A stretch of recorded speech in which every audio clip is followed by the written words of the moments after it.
आज जो काम कराया जाएगा वो है क्लास 8 एक्सरसाइज 9.2। अगर किसी ने चैनल को सब्सक्राइब नहीं किया है तो प्लीज़ वो सब्सक्राइब कर दीजिए। और उसके बाद हम आपको ये कराते हैं find the product.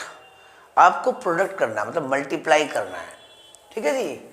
Exercise 8 class 8 exercise 9.2 find the product of the following pairs of the monomials, यानी इन सबको आपको मल्टीप्लाई करना है। तो इसलिए मैंने क्या करा, पहले सवाल के जितने भी 5 सवाल थे पहले उतार लिए, टाइम बच जाएगा इससे, आपका वीडियो छोटी बनेगी। अब देखिए, आपको प्रोडक्ट करना है, यानी क्या करना है, प्रोडक्ट माने क्या होता है, मल्टीप्लाई, गुणा करना होता है। तो क्या बहुत सिंपल सवाल है, आप 4 को मल्टीप्लाई 7 से पी की, आप 4 को 7 से कीजिए और क्योंकि वो अकेला p है छोड़ दीजिए।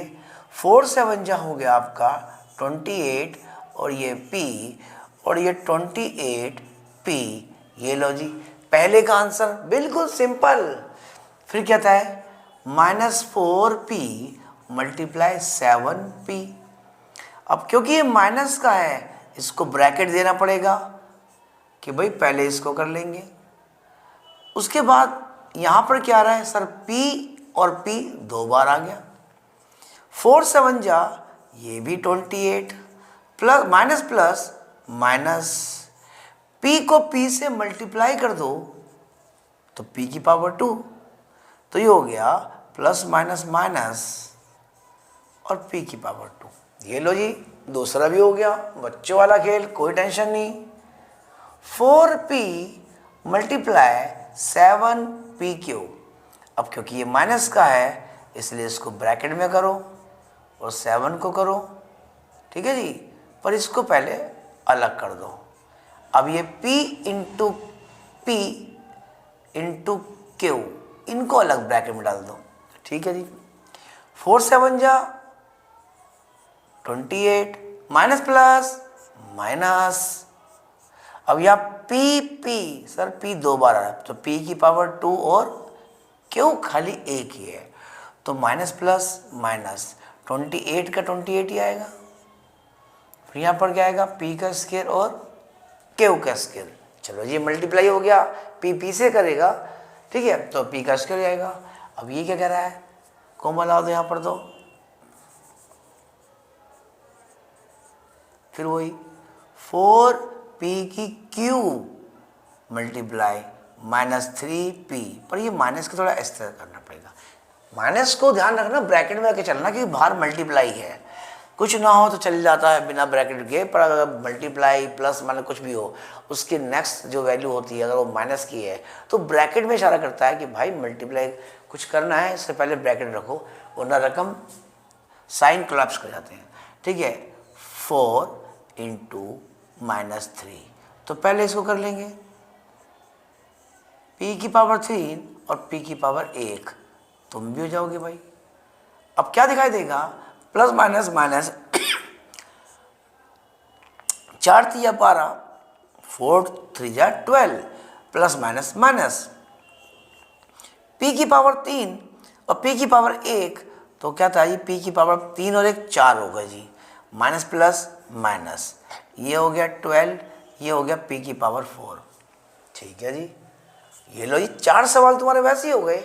अब कह रहा है ये क्या करोगे, कह रहा देखिए p इंटू 0, अगर आप सोल्व करना ही चाहते हो तो 0 लिख दो और p को बाद में कर दो। अब 0 का टेबल क्या होता है सर, 0 होता है, और यहाँ भी 0 का टेबल क्या होगा सर, यहाँ भी 0 होगा। ये लो जी, तो यहाँ पर तुमने क्या देखा, 9.2 एक्सरसाइज देखिए बिल्कुल सिंपल थी, कोई दिक्कत नहीं थी। 9.2 का सवाल नंबर पहला और दूसरा भी बिल्कुल सिंपल है, बिल्कुल सेम ऐसी है, ठीक है, तो इसको नोट कीजिए।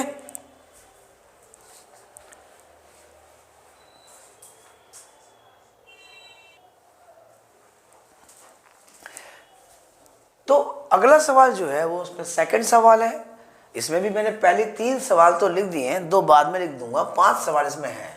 तो कहता है ठीक है जी, find the area of rectangle. आप समझते ना, रेक्टेंगल क्या होता है, रेक्टेंगल इस शेप में होता है, ये 7 हो गया, ये 4 हो गया। अगर लंबाई 7 है और चौड़ाई 4 है तो इसका एरिया आएगा, एरिया ऑफ रेक्टेंगल वो होगा लंबाई गुणा में चौड़ाई, लेंथ इंटू विड्थ। तो 7 इंटू 4 कितना होएगा सर 28। बस तुम्हें मल्टीप्लाई करना है, 7 को 4 से, 10 को 5 से, 20 को 5 से, 20x की स्क्वायर को y 5y का स्क्वायर कर देना। तो इसको इससे मल्टीप्लाई करना है, इसको इससे मल्टीप्लाई करना है, इसको इससे मल्टीप्लाई करना है, बस हो जाएगा। तो ये फंडा लगेगा इसके अंदर। तो चलो इसको हम पहले देखिए। मान लो एक रेक्टेंगल है, इसकी क्या लंबाई p, चौड़ाई q। तो हम क्या करेंगे सर, लंबाई शॉर्ट में करते हैं l, length and breadth, breadth हो इसकी क्या q हो गई। अब उन्होंने क्या मांगा है सर, एरिया ऑफ रेक्टेंगल। तो वो होता है लंबाई इंटू चौड़ाई, लंबाई गुणा में चौड़ाई। अगर आप p को q से मल्टीप्लाई कर दोगे तो सिर्फ बनेगा पी क्यू स्क्वायर, ठीक है, यूनिट। अगर हुआ तो, वरना तो वैसे कुछ होगा नहीं, ठीक है। पी क्यू कर देंगे। तो ये पहला सवाल बिल्कुल आसान, कोई दिक्कत नहीं।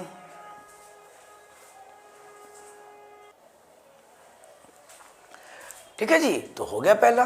दूसरा वैसे कर दो सर, लेंथ कितनी है 10m और उसकी चौड़ाई जो है, वृत्त जो है वो 5n, एरिया ऑफ रेक्टेंगल। तो वो हो गया आपका लेंथ एंड ब्रेथ। लंबाई गुणा चौड़ाई, 10m को मल्टीप्लाई 5n से कर दो।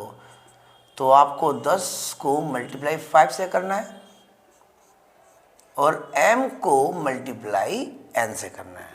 तो ये कितना हो गया 10 5 जा 50 और ये क्या है mn। तो आंसर हो गया 50 mn। कोई दिक्कत नहीं, बच्चों वाला खेल, साफ सुथरा, कोई टेंशन नहीं। अब ये देखिए सर, इसकी भी लंबाई है, कितनी है 20x स्क्वायर, ठीक है, 20x की घात 2, इसकी भी चौड़ाई है 5y की घात 2। तो इसको तो मैं हिंदी लिख देता हूं, जो कहता है क्या, आयत का क्षेत्रफल क्या होता है, लंबाई गुणा चौड़ाई। यानी 20x की 2 और 5y की 2। तो ये हो गया आपका 20 को 5 से गुणा कर दो, 20 इंटू 5। और दूसरा कहता है x का स्क्वायर को x की घात 2 को y की घात 2 से गुणा कर दो। 2 ही था ना भाई, ठीक है। 20 पंजे क्या होता है 100 होता है। और यहाँ पर क्या है x की 2 और y की 2 मल्टीप्लाई हो गए, तो कुल बन गया 100x की 2 और y की 2। लो जी, 3 सवाल ये हो गए, 2 रह गए हैं, इनको नोट कीजिए ताकि उनको भी कराया जा सके।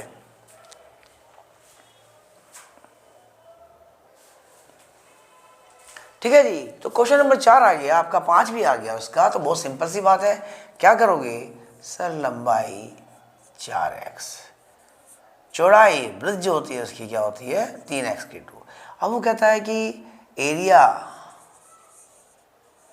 ऑफ रेक्टेंगल इक्वल टू क्या हो गया सर, लंबाई को चौड़ाई से गुणा कर दो। पहला था 4x, उसके बाद था 3x की 2। तो क्या देखते हैं, 4 को 3 से गुणा कर दो, उसके बाद x को x की 2 से कर दो। तो क्या दिखाई देगा 4 और 4 3 12, 4 3 12, x एक x तो कुल मिला के हो गया x की पावर 3। x तो x से करोगे तो पावर 3 हो जाएगा। तो ये हो गया आपका 12 x की पावर 3। ठीक है जी। पर तुमने एक चीज देखा, पहले वाले सवाल में माइनस नहीं आ रहा, इसमें तो माइनस बिल्कुल नहीं, उसमें माइनस आ रहा था 4 माइनस का या 7 माइनस का। इसमें क्यों नहीं आ रहा, क्योंकि जब तुम किसी का एरिया निकालोगे तो भाई कुछ तो लेंथ होगी, क्या बिल्कुल जीरो होगी? कुछ तो लेंथ होगी, इसलिए साइड ऑफ रेक्टेंगल कभी माइनस में आ नहीं सकती। तो साइड ऑफ रेक्टेंगल जो है वो कभी भी माइनस में नहीं आ सकती। तो ये सवाल नंबर 4 हो गया। अब 5 की बात करते हैं, ये भी ऐसी है सर 3mn और चौड़ाई जो हो इसकी आपकी क्या हो गई है 4n और p। फिर वही आयात, हिंदी में भी कर लो भाई बच्चे और भी हिंदी वाले, आयात का क्षेत्रफल एरिया ऑफ रेक्टेंगल क्या होगा, लंबाई को चौड़ाई से गुणा कर दीजिए। लंबाई कितनी है 3mn और चौड़ाई कितनी है लेंथ n प्रति हो गया। अब 3 को 4 से कर दीजिए मल्टीप्लाई, तो कितना हो गया 3 चौक 12।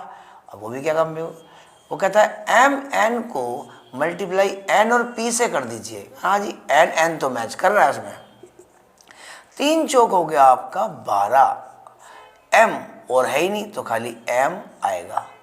n ये रहा वही 2, तो हो जाएगा आपका n की पावर 2 और अकेला p है तो p हो गया। तो आंसर हो गया 12m n का स्क्वायर और p। ये लो जी। तो क्वेश्चन नंबर आपका 2 के जो 5 सवाल थे वो भी करा दिए, कोई दिक्कत नहीं, सिंपल 2-3 बार करोगे तो बिल्कुल ईजी जाएगा। ये 7th हो या 8 दोनों करना चाहिए।